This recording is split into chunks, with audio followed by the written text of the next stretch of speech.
Ayan mga kamoto, magandang umaga sa ating lahat. So Yamaha Mio Aerox 155. Ayan, 2025 model. Titignan natin ang storage. U-box, seat. Yun, no? Napakalaking U-box. Ito yung ganyang manual, guys. Basic tools, Phillips screw. Yan, isa sa highlight natin, guys, is kinuha or tinanggal na nila yung kanilang nito, Y-connect. Ayan, wala nang Y-connect, guys, kasi madaling malubat pag may Y-connect. Sabihin natin ang kanyang fuel. Yun, no, fuel.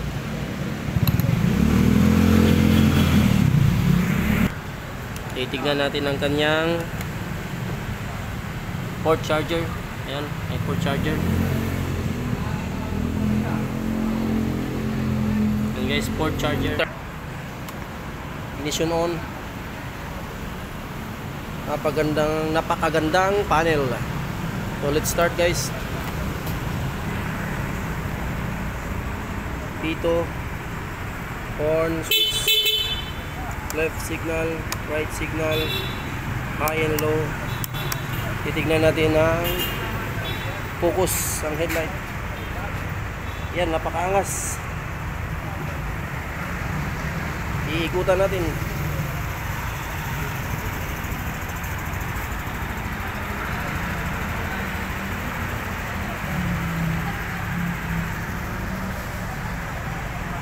Yun, no? O sa orasan na i-set natin ang orasan, guys. Dito lang tayo mag-set sa menu.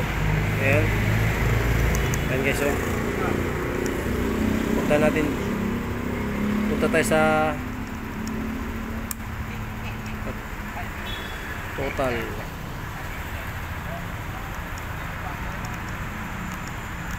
Ayan, sa auto. Ayan, long press. Oras natin ngayon is 4:35. Ayan, long press lang. Hintay mag-blink.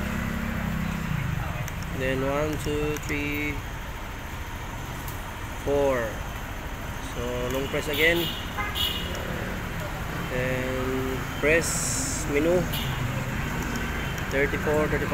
Yeah, 35. So long press menu. Yun, no? Ganyan lang, napakadali ka lang, mga kamoro.